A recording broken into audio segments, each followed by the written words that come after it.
नमस्कार, बहुत स्वागत। मैं हूं आपके साथ ऋतु ज्ञानवानी। इटावा कथावाचक कांड के बाद बवाल की तस्वीरें हम लगातार देख रहे हैं। अलग अलग जगह पर मारपीट प्रदर्शन की तस्वीरें लगातार सामने आ रही हैं। अभी तक का अपडेट क्या है वो भी आपको दे देंगे, पर कहीं ना कहीं सवाल कई सारे खड़े हो रहे हैं। जिस तरह का विवाद पंडितों और यादवों के बीच में लगातार चल रहा है और अब हवा इसको और ज़्यादा मिल चुकी है। ये पूरा घटनाक्रम हुआ, सर मुंडवा दिया गया, मारपीट की गई, घसीटा गया, तो अब कई सवाल भी उठने लगे हैं। प्रशांत भी लगातार जुड़े हैं, हम चर्चा करेंगे इसी विषय पे। प्रशांत, कैसे देखें इस पूरे घटनाक्रम को? देखिए, दरअसल दूसरी जाति के लोग थे, यादव जाति अगर हम कहें तो वो उस जाति के लोग कथा वाचन करने गए थे, लेकिन जो गांव है वो ब्राह्मण बहुल गांव है। और जहां कथा बाँचने के लिए या भागवत कथा कहने गए थे, वो जगह भी वो परिवार भी ब्राह्मण परिवार था, बताते हैं। लेकिन आरोप जो ये लगा रहे हैं, ब्राह्मण परिवार ये कह रहा है कि इनकी महिलाओं को छेड़ा गया। दूसरी तरफ ये भी आरोप लगाया गया कि इन्होंने जाति छुपाई थी।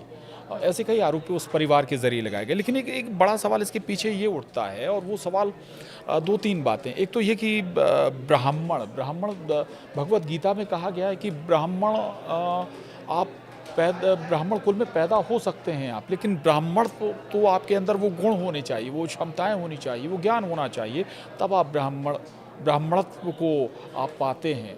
यानी कि ब्राह्मण होना, आप जाति से ब्राह्मण हो सकते हैं, लेकिन पंडित कोई भी हो सकता है जिसने ज्ञान अर्जित किया हो, जिसने शास्त्रों का ज्ञान हासिल किया हो, जिसने तमाम वो चीज़ें हासिल की हों जो एक ब्राह्मण से जो आप एक्सपेक्ट करते हैं, तो आप ब्राह्मण हो सकते हैं या पंडित हो सकते हैं। इससे कोई मैटर नहीं करता कि आप किस कुल में जन्मे हैं, चाहे आप किसी भी कुल के हों। बहुत सारे ऐसे उदाहरण हैं। जिस तरह से जैसी तस्वीरें देखी, क्रूरता की तस्वीरें हमने देखी, तो सवाल ये भी उठ रहे हैं कि भगवान तो सभी के हैं, कोई भी पूजा पाठ कथा सभी कर सकते हैं। अगर आपको नहीं पसंद आया था तो वो चीज़ अलग थी, पर सामने वाले के साथ बर्बरता करना, उसे नीचा दिखाना, जाति के आधार पर उसे प्रताड़ित करना, ये कहाँ तक ठीक है? बिल्कुल। देखिए, ये इस पर एक्शन भी हुआ है। हालांकि इसके पीछे एक फैक्टर ये भी माना जा रहा है कि इसको जानबूझकर हवा भी दी गई, चूँकि अब बिहार में इलेक्शन भी हैं, वहाँ भी जाति वाला बड़ा मैटर है। और दूसरा कि अखिलेश यादव को इस तरह के मैटर सूट भी करते हैं, तो इस मुद्दे को समाजवादी पार्टी ने बहुत ज़ोर शोर से उठाया। और समाजवादी पार्टी के मुखिया जो अखिलेश यादव, उन्होंने दोनों को बुलाया कि 21 हज़ार रुपये भी दिए, उनसे कहा कि भागवत कथा भी सुनेंगे, 51 हज़ार रुपये दोनों को दिए भी जाएंगे। ये एक अलग मसला हो गया कि ये राजनीतिक मसला, एक अलग तरह का मसला हो गया। लेकिन दूसरे अगर हम इस पहलू पे जाएंगे तो ये इस लिहाज से भी ये मैटर है कि आप किसी को कोई भागवत कथा कह रहा है, आपने क्या पता नहीं किया था, या अगर आपको उस पर दिक्कत थी तो आपत्ति जता देते, अगर आपको उससे कथा नहीं सुननी थी। हाँ, वाकई बहुत सारे ऐसे पहलू हैं। दूसरा मैं ये कह रहा हूँ कि जो ये बात हुई, ये जो कहते हैं ब्राह्मणवाद, एक शब्द आपने बहुत सुना होगा कि ब्राह्मणवाद, दरअसल हिंदुत्व को, अगर मैं अपना विचार व्यक्त करूं तो हिंदुत्व को इस ब्राह्मणवाद से सबसे ज़्यादा नुकसान हुआ। यानी आपने बहुत सारी खबरें सुनी होंगी कि अमुक मंदिर में दलित जाति के लोगों को नहीं आने दिया गया। हाँ। अगर दलित जाति के लोग आ गए तो फिर मंदिर को पूरे तरीके से शुद्ध किया गया, धुलवाया गया, मंदिर में जाने नहीं दिया गया। फिर आप इस तरह की खबरें भी सुनते होंगे कि बहुत सारे जाति के लोगों ने धर्म परिवर्तन कर लिया, आदिवासियों ने ईसाई धर्म अपना लिया, कई लोगों ने दूसरे धर्म को अपना लिया। हाँ। ये सब ऐसी, जो आप ब्राह्मण होने के नाते या ब्राह्मण कुल में पैदा होने के नाते आप जो भेदभाव करते हैं ना, ये बहुत सारी ऐसी वजह होती हैं जो बहुत सारे नुकसान आपको, आपके धर्म को पहुंचाते हैं। ये नहीं समझते कि ये हमारे ही धर्म को नुकसान है, जो रवैया हम अपना रहे हैं। सनातन सबका है, सभी पूछ सकते हैं, सभी पूजा पाठ कर सकते हैं। हाँ, ये हम ज़रूर कह सकते हैं, किसी ज्ञान ज़्यादा तो किसी को कम, ये अलग अलग चीज़ें हैं। पर यहाँ पर जैसी भी प्रशांत तस्वीर आई, हमने भी डिस्कस किया, कल आपने डिबेट भी की थी, उसमें भी अलग अलग तरह के तर्क थे। पर सवाल वही उठता है कि जगह जगह हम देखते हैं, कई बार ऐसा होता है कि पिछड़ी जाति के लोग हैं तो उन्हें टॉर्चर किया जाता है। आपने कई सारे ऐसे कांड भी देखे हैं, पेशाब कांड भी आपने देखा होगा।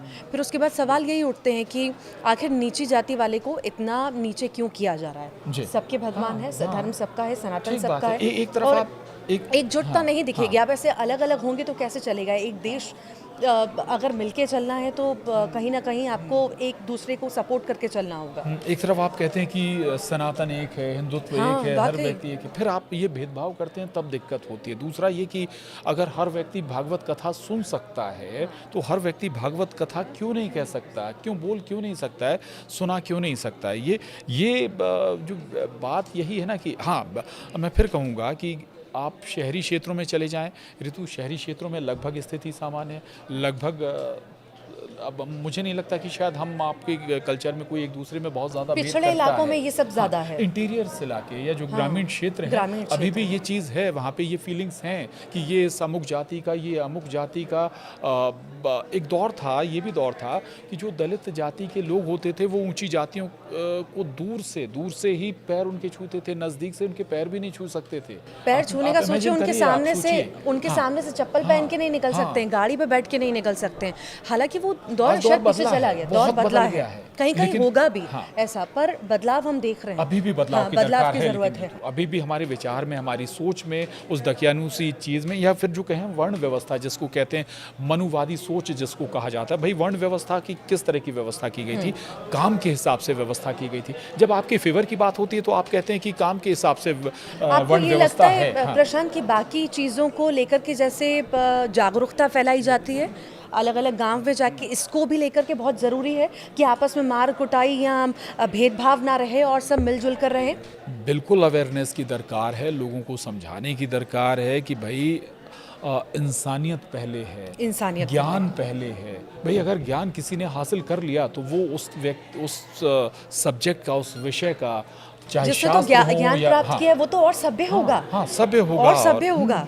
तब आप कैसे सभ्यता छोड़ रहे हैं? क्रूर नहीं हो सकता वो। ब्राह्मण का जो मैं गुणों की बात कर रहा था, उसमें सभ्य जो सबसे एक महत्वपूर्ण गुण है, आपके अंदर शालीनता होनी चाहिए, सभ्यता होनी चाहिए, आपके अंदर हर किसी को एक्सेप्ट करने की क्षमता होनी चाहिए, वो ब्राह्मण का गुण है। और आप अगर ऐसी हरकतें करेंगे, ऐसे जो घटना, देखिए बहुत शर्मसार करने वाली ये बात है जो इटावा में हुआ है, और मुझे नहीं लगता कि आगे ऐसा होना चाहिए। लोगों को अवेयर होना ज़रूरी है। ठीक, तो आज के इस पॉडकास्ट में फ़िलहाल के लिए इतना ही। नमस्कार। नमस्कार।